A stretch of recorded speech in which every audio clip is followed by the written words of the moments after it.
Radhe Radhe everyone. एक बार फिर से स्वागत है आप सभी का आपके अपने चैनल ज्ञान अनुसार में। मकर संक्रांति पर किया गया दान महापुण्य दिलाता है। आज इस वीडियो में मैं आपके साथ यही विशेष जानकारी शेयर कर रही हूँ, जिसको देखने के बाद आप जान जाएंगे कि मकर संक्रांति पर किन 7 चीज़ों का दान हमें महापुण्य दिलाता है।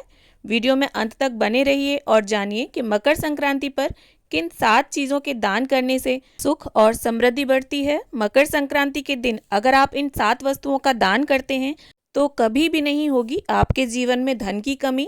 सूर्य के उत्तरायण होने की खुशी में मकर संक्रांति का पर्व मनाया जाता है। धार्मिक मान्यता है कि उत्तर दिशा में देवता और दक्षिण दिशा में दैत्यों का वास होता है। मकर संक्रांति के दिन से यानी कि 14 या 15 जनवरी से सूर्य उत्तरायण होते हैं, इसीलिए इस दिन की बहुत अधिक धार्मिक मान्यता है।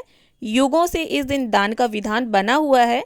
मकर संक्रांति के दिन किए गए दान पुण्य न केवल इस जन्म में बल्कि अगले जन्म में भी सुख और समृद्धि दिलाते हैं। व्यक्ति को श्रद्धापूर्वक स्नान करते हुए देवों का स्मरण करके दान कार्य को करना चाहिए और महापुण्य की प्राप्ति के लिए इस अवसर का लाभ प्रत्येक व्यक्ति को इस दिन यानी मकर संक्रांति के दिन अवश्य उठाना चाहिए। तो आइए जान लेते हैं कि मकर संक्रांति पर कौन सी वस्तुओं का दान करना आपके लिए होगा बेहद शुभ। तो पहली वो वस्तु है खिचड़ी। मकर संक्रांति का एक नाम खिचड़ी पर्व भी है और इस दिन खिचड़ी बनाई भी जाती है और दान भी की जाती है। खिचड़ी का दान करने से अक्षय फल की प्राप्ति होती है। कई जगहों पर चावलों के साथ काली उड़द की दाल मिक्स की जाती है खिचड़ी में और कहीं कहीं पर हरी मूंग की दाल मिक्स की जाती है। अब दूसरी जो वस्तु है वो है तिल। मकर संक्रांति को तिल संक्रांति भी कहा जाता है और तिल दान करने से अक्षय पुण्य फल की प्राप्ति होती है। यहाँ पर मैंने काले तिल लिए हैं। अगर आपको काले तिल ना मिले तो आप इसकी जगह पर सफ़ेद तिल भी ले सकते हैं।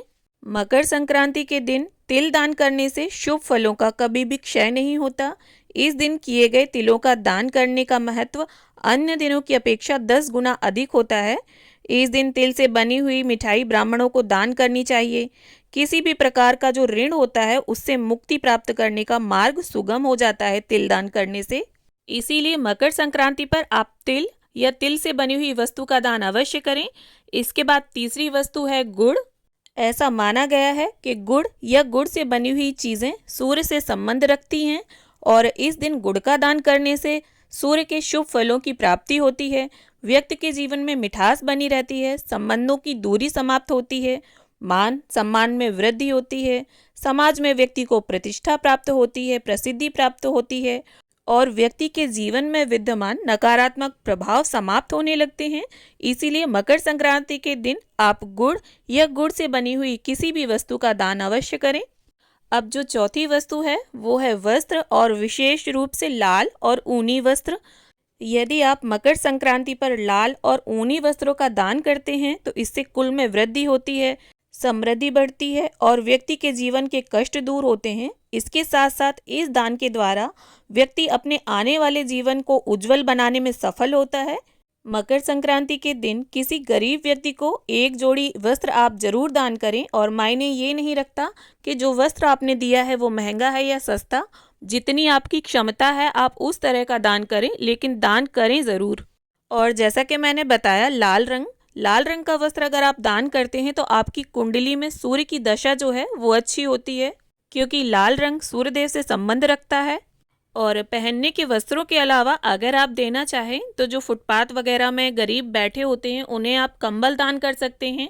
आप चाहें तो हल्के कंबल दान कर दें। इस तरह से पतले कंबल भी आते हैं और मोटे कंबल भी आते हैं। जैसा आपका सामर्थ्य हो आप उस प्रकार से दान कर सकते हैं और ज़रूरी नहीं है जिसके पास अधिक पैसा है सिर्फ वही व्यक्ति दान कर सकता है।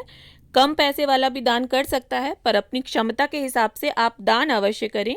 और कंबल दान करने से राहु के अशुभ प्रभाव भी आपके जीवन से दूर होते हैं और विशेषकर अगर कंबल का रंग जो है वो काला हो तो आप अपनी सहूलियत के हिसाब से भारी या हल्का किसी भी तरह का कंबल दान कर सकते हैं।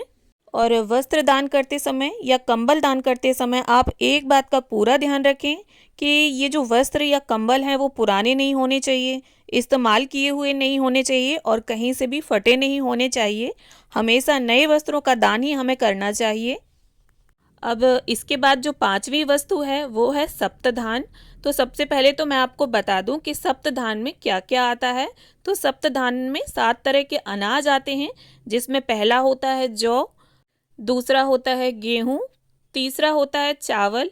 ये जो सप्तधान है आपको किसी भी किराना की शॉप पे आराम से मिल जाएंगे। और चावलों का आप ध्यान रखें, खिचड़ी वाले चावल आप टूटे भी ले सकते हैं, पर जो सप्तधान में आप मिक्स करेंगे वो चावल साबुत होना चाहिए। सप्तधान का चौथा अनाज होता है चना, पांचवा होता है तिल।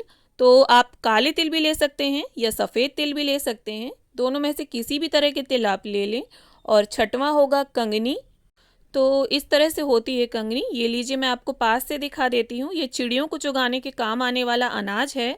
और इसके बाद जो सातवां अनाज है वो है काले उड़द। साबुत काले उड़द हमें लेने हैं। और इसमें से कोई अनाज अगर आपको ना मिले तो आप उसकी जगह पर साबुत मूंग भी ले सकते हैं। तो इस प्रकार से 7 प्रकार के अनाजों को मिलाकर सप्तधान बनता है। और सप्तधान का जो दान है वो महादान की श्रेणी में आता है। सप्तधान का दान करने से जीवन में धन धान्य की कभी कमी नहीं होती। दान करने वाले व्यक्ति के जीवन में, उसके परिवार में सदैव समृद्धि का वास होता है। सप्तधान का दान सभी ग्रह दोषों की शांति भी करता है। अब छठवीं जो वस्तु दान के लिए है वो है घी। और घी अगर आपको गाय का मिल जाता है तो बहुत अच्छी बात है। और इस दिन यानी मकर संक्रांति के दिन अगर घी का दान किया जाता है तो व्यक्ति को किसी भी प्रकार का रोग नहीं होता, क्लेश नहीं रहता जीवन में। और अगर शुद्ध घी का दान किया जाता है तो करियर में भी लाभ मिलता है। साथ ही साथ सभी प्रकार की भौतिक सुख सुविधाओं की प्राप्ति होती है और मोक्ष प्राप्ति का मार्ग भी सुगम हो जाता है। अब जो सातवीं वस्तु है वो बहुत ही विशेष है और बहुत ध्यानपूर्वक इसका दान करना चाहिए। हमेशा इसका दान नहीं किया जाता। अगर आप अन्न का दान करते हैं तब इसके साथ इसका दान किया जाता है। और ये वस्तु है नमक। तो नमक के साथ साथ आप किसी अन्न का भी दान ज़रूर करें।